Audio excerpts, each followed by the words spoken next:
Bismillahirrahmanirrahim.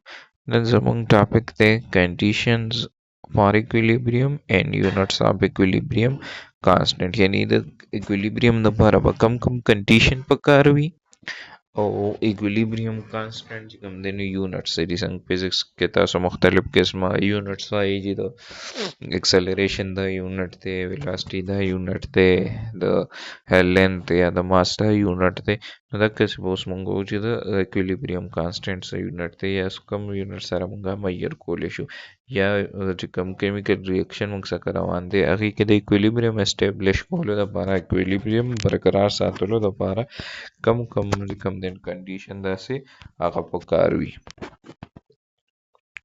नुम्बने वो conditions for equilibrium. Equilibrium kala हम open container के मकसद कागा होंगा नशे चिवकोले जैसे जो उसका था सो देखिए नुम्बने एग्जांपल मंगा द वाटर वर्कोलेशु इन वाटर तासो से ऊपर दो दिज की मुआगसल او دواړو کې اوبه مو اچولې او یو باندې سر د پاسه کې خو د بل باندې سر نه دی ایښی او دواړو ته تاسو هیټ پرووایډ کړ نو چې په کم باندې سر ایښی دی نو که لږ ساعت وس تاسو خیال وکړئ چې کله د واټر نه سټیم جوړېدل سټارټ شي نو هغه به سر سره ټکراویږي هغه سټیم او واپس واټر ته کنورټ کیږي نو یو سټیج به داسې راشي چې څومره سټیم جوړیږي نو هغه به واپس واټر ته هم کنورټ کیږي اوس دی بل کنټینر کې وګورئ نو د پاسه په سر نشته نو سټیم به بس الوزي بهر هغه به انوایرمنٹ ته اسکیپ کیږي او واپس په چې کوم دین د سټیم نه واټر ویپرز نه جوړیږي نو بس ریاکشن په یو ډایرکشن کې رواني فارورډ کې او ریورس کې باغه نه راځي ان equilibrium به نه اسټابلیش کیږي هغه د سټیج ته نشي راسېدی چې سوم څنګه دا بل ریاکشن ورسېده نو ریاکشن equilibrium کله هم چې کوم دین دا موږ په اوپن کنټینر کې نشو حاصلولې لپاره به همیشه equilibrium لپاره موږ څخه کلوز کنټینر پکار وي equilibrium cannot be achieved in the open container. For attaining equilibrium, the reaction must be carried out in the closed container. When equilibrium is achieved in a reaction, the reaction will remain in equilibrium forever if the condition do not change. उस तक के example या माजूतर वाले تكلا وب استاسو container إحدى دپاسه بسر إحدى او سمرا water کنورټ کیږي یعنی څومره واټر سټیم ته کنورټ کیږي هغه واټر واپس کوم دینو هغه ته واپس هغه عمر سټیم واپس واټر ته هم کنورټ کیږي اوس کتا زو دی له ټمپریچر معمولی چینج کوئی را چینج کوئی یا د دې باندې دا چې کوم د سر پریشر دی دا په سیوا کوئی یا کموي نو دې کنډیشن کې به چینج راځي کنه اوس کتا زو ټمپریچر لو کو یعنی هیټ مو ته کم کو نو سټیم جوړېدو هغه پروسس به کم شي کنه سټیم جوړېدو پروسس وسې شي کم بشي ځکه چې د اوبو بلک هیټ کوم دی هغه راکم شي نه ایکویلیبریم سټیټ په ختم شي یعنی دوباره بیا ریاکشن د سره شي بیا به هغه ایکویلیبریم سټیټ والا ځان رسي نو کله هم چې دا یو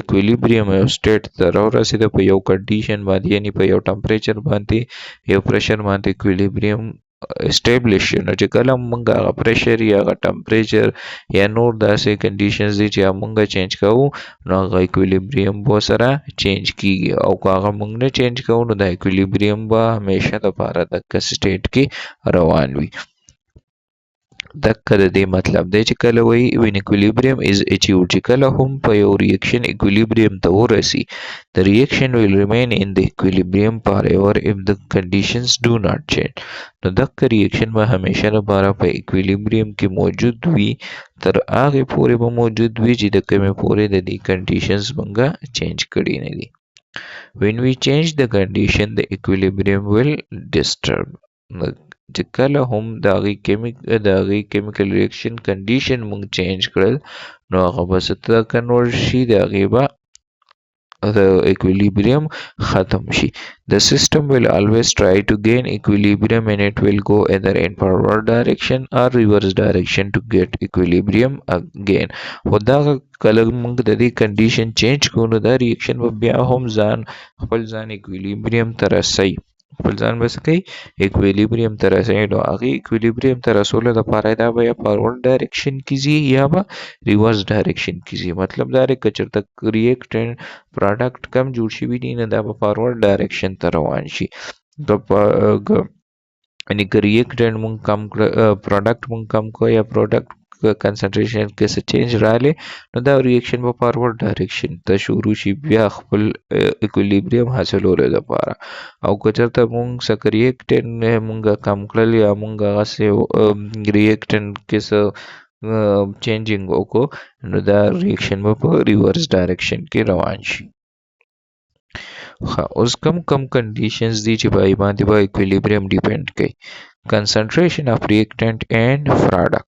که اوس مونږ د ریاکټنټ کنسنټریشن یا سیوا کوو یا د پراډکټ کنسنټریشن سیوا کوو نو اکویلیبریم به چینج کیږي. لکه د اوبو اگزامپل که تاسو اوبو ته سیوا کوئ یعنې مخکې یو ګیلاس اوبه وي هغه تاسو سټیم ته کنورټ کړئ.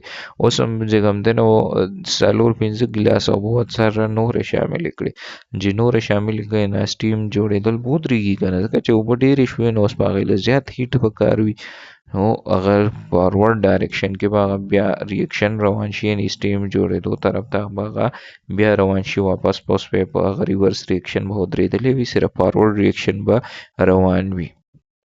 یا که موږ د یو ریاکشن پراډکټ سیوا کو چې پراډکټ سیوا کو نو ریاکټنټ اتوماتیکلی کم شول د هغې پراډکټ نه نو هغه به واپس په ریورس ډایرکشن کې روان شي د اکویلیبریم اټین کولو لپاره. دقسې ټمپریچر دی چې ټمپریچر موږ سیوا کوو یا کموو د هغې د وجې به هم د اکویلیبریم چینج کیږي. دقسې پریشر دی یا والیوم دی والیوم هم چینج کوو یا کیټلیسټ دی چې کوم انزایم وغیره هغې ریاکشن کې یو شوي دي که هغه انزایم دی موږ لرې کوو یا هغه انزایم موږ سیوا کوو یا کموو نو د هغې د وجې به د ریاکشن چې کوم دی اکویلیبریم ډسټرب کیږي. بیا ورپسې دی په کوم داسې میتډز دي یعنې کومې داسې طریقې دي چې د هغې طریقو په بیس باندې یعنې موږ ته به څنګه پته لګي چې دا یو ریاکشن چې کوم دی دا اکویلیبریم سټیټ کې دی او که دی نه دی. نو هغې دپاره کومې طریقې دي چې په هغې به موږ معلوموو چې یو کیمیکل ریاکشن هغه په اکویلیبریم کې دی که نه دی. نو 2 طریقې دي یا فزیکل میتډز دي یا کیمیکل میتډز دي. یعنې یا به فزیکل طریقې سره هغه موږ معلوموو یا به کیمیکلي هغه موږ معلوموو. فزیکل میتډ کې موږ څه کوو ریفریکټرومیټري ده فولریمیټري ده سپیکټرومیټري ده دا د فزیکس چې کوم د ټاپک دی. ریفریکټرومیټري تقریبا اوس ماته صحیح اندازه نشته خو دا جوړه تقریبا کم دی نو هغه دی چې لایټ د دې یعنې موږ به د دغه ریاکشن نه لایټ پاس کړو که د لایټ څومره پورې دی ریفریکټ کوي ریفریکشن د هغې کېږي نو موږ به هغه څیزونه مهیر کوو.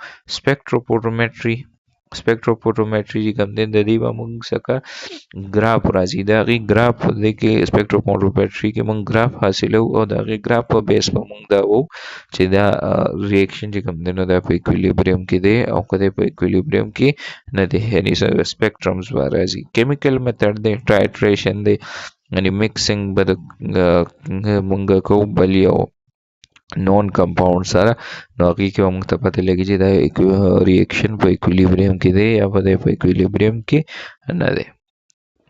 بیا ورپسې دی equilibrium constant and its unit. equilibrium constant تاسو ویلو چې دا ریشو د څه شي د concentration of products divided by concentration of reactant. It is the ratio of the products of concentration of product to the products of concentration of reactant. رومانه products چې راغلي نه دي کې تاسو مغلطي کې products of concentration of products.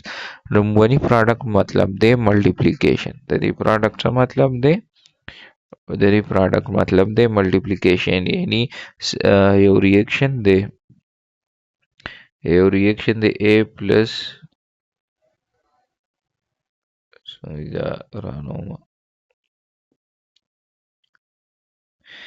یو ریاکشن دی A پلس B دا ریورس ریاکشن دی C پلس D.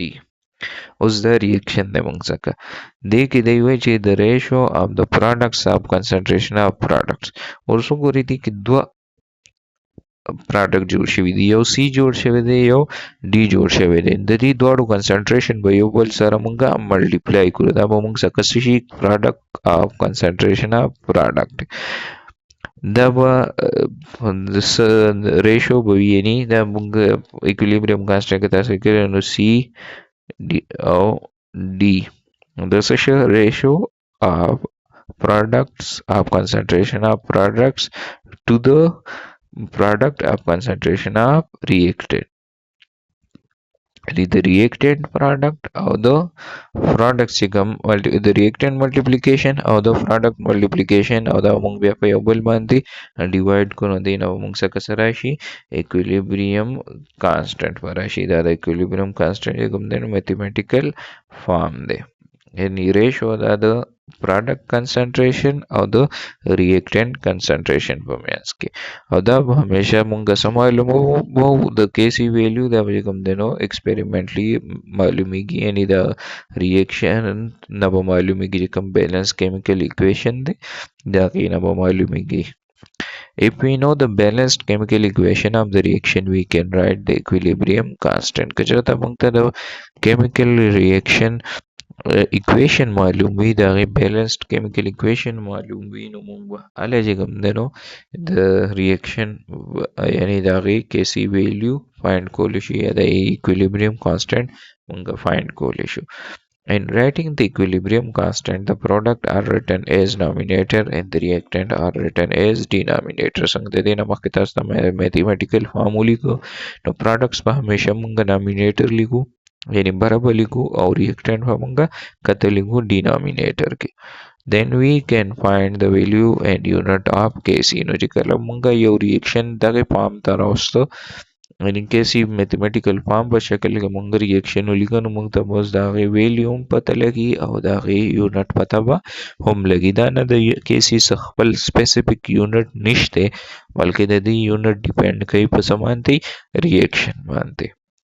د دې خپل خاص یونټ نشته، څنګه چې د لینث مونږ وو میټر دی یا د ماس وو مونږ وو کیلوګرام دی، نو د کیسی خپل یو خاص یونټ نشته، بلکې هغه دغه یونټ ډیپند ده په سمانته په ریاکشن باندې چې هغه ریاکشن څنګه دی. The unit of Kc depend upon the equilibrium constant expression for the given reaction. which the Kc unit they depend the په سمانته they depend the equilibrium constant expression باندې، یعنی یو ریاکشن دی چې هغه لمونږ equilibrium constant راو باسو، نو د هغه باندې به دا ډیپند کوي چې د دې به یونټ وي یا به د دې یونټ نه وي. یعنی رومانه نمبر کنډیشن دی Kc has no unit if the number of moles of reactant equal to the number of the moles of product. چې کله product concentration او د reactant concentration دواړه یو برابر دي، دا غي د number of moles دواړو یو برابر دي، نو هغه کیس کې به د Kc unit نه وي، یعنی 2 divided by 2 دی یا 1 divided by 1 دی، نو اوس خو یو بل سره کینسل شول کنه، دا غي خو سې یونټ پاتې نشي کنه، نو په دې وجه د کسبه د کیسی ویلیو یونټ نوی کچرتا دواړه نامینیټر او ډینامینیټر ایکوال وي. یعنی ریاکشن تاسو ګورئ هایدروجن دی پلس آیودین دی، دینه جو څه جوړ شوی دی هایدروجن آیوداید جوړ شوی دی، نو څو ګورئ هایدروجن آیوداید نه مخکې سو دی 2 لګیدل دی، یعنی دا 2 مالیکولز یا 2 مولز جوړ شوی دی د څه شي د هایدروجن آیوداید. نو دا چې کله کیسی کې مونږ لیکو نو کیسی ته مونږ ویلیو چې کوم مخکې نمبر راشي دا به مونږ څه ته خېجو پاور ته خېجو، یعنی چې د ایټم نه مخکې کوم نمبر راشي نو هغه به مونږ پاور ته خېجو. د لاندې چې کوم د H2 دی یا I2 دی د لاندې 2 دا به پاور ته نه خېجو، بلکې کچرته څنګه چې دا 2HI دی نو 2 اوس د HI نه مخکې راغلی د 2 به مونږه پاور کې لګو، نو اوس لاندې کیسی ایکسپریشن د دی وګورئ Kc is equal to HI square divided by H2 and I2. نو اوس د دې ویلیو لګوي HI مو لګوي مول پر ډي ام کیوب، HI په ځای شو مول پر ډي ام کیوب خو سکوير کې دی نو مول پر ډي ام کیوب سکوير بشي، لاندې H2 په ځای مول پر ډي ام کیوب او I2 په ځای مول پر ډي ام کیوب. ګورئ بر سکوير کې دی یعنی برم 2 دی او لاندې 2 دی، یو بل سره بس شي مکمل تور باندې بدا کینسل شي. ځکه چې دا داسې پام کې دی، یعنې دا مول ډي ام کیوب یو شو او مول پر ډي ام کیوب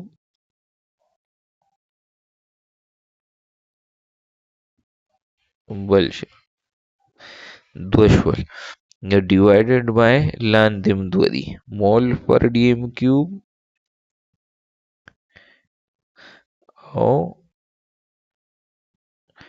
مول پر ډي ام کیوب. دې ځای کې صحیح لیکل نه کېږي، نو دا دې سره کینسل شو او دا دې سره کینسل شو. یعنی که تاسو دې پلوه وګورئ دې ته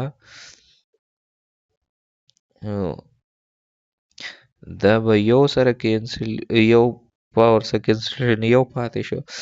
چې یو پاتې شي نو دا بل به هغې سره کینسل شي، نو ختم به شي مکمل. نو څه به پاتې شي؟ د کیسي ویلیو به، د کیسي به یونټ بالکل پاتې نشي. په دې کیس کې به څه راځي؟ کیسي هیز نو یونټ. اوس بل کنډیشن دی، کیسي هیز یونټ if the number of moles of product it is greater than the number of moles of reactant. که د product number of moles یوه وي د reactant number of moles نه، نو بیا به د کیسي ویلیو وي. اوس وګورئ دواړو کې یو دی، یعنی ریاکټنټ هم یو دی، پروډکټ هم یو دی، خو د پروډکټ چې کوم دی نو دوه مولز جوړ شوي دي او ریاکټنټ یو دی. نو ان کیسي ویلیو، کیسي ایکسپریشن به څه شي؟ NO2 سکویر ډیوایډ بای N2 او 4. دواړه به مول پر ډي ام کیوب بره به شي مول پر ډي ام کیوب سکویر او لاندې به صرف شي مول پر ډي ام کیوب. نو دا یو مول پر ډي ام کیوب به یو سره ختم شي، یو به پاتې شي، مول پر ډي ام کیوب به یو پاتې شي. دا به شي مول پر ډي ام کیوب به دې ټایم کې د دې یونټ راشي. یعنې داسې به شي دا مول پر ډي ام کیوب ډیوایډ یا بل دی مول پر ډي ام کیوب divided by mole per dm cube. دا څه دی؟ دې پام کې دی، یعنی سکویر دن سکویر موږ دوه سپیره لیکلی شو، دا یو به دې یو سره داسې کټ شي، یو کټ شو. اوس لاندې ډینامینیټر کې بل څه نشته او پاسه نامینیټر کې یو مول پر ډي ام کیوب پاتې شي. دا یو مول پر ډي ام کیوب به د دې څه شي؟ یونټ به شي. دا یو مول پر ډي ام کیوب به یونټ شي. دا چې تاسو په ریاکشنو باندې کله پریکټس وکئ نو خپله به په دې یونټس باندې مخکې پوه شئ. اوس دریم نمبر کنډیشن دی، که چېرته ډینامینیټر کې سیوا وي او نامینیټر کې کم وي نو بیا به هم، یعنی که ریاکټنټ مولز سیوا وي او د پروډکټ مولز کم وي نو بیا به هم څه وي؟ د کیسي ویلیو به موجود وي.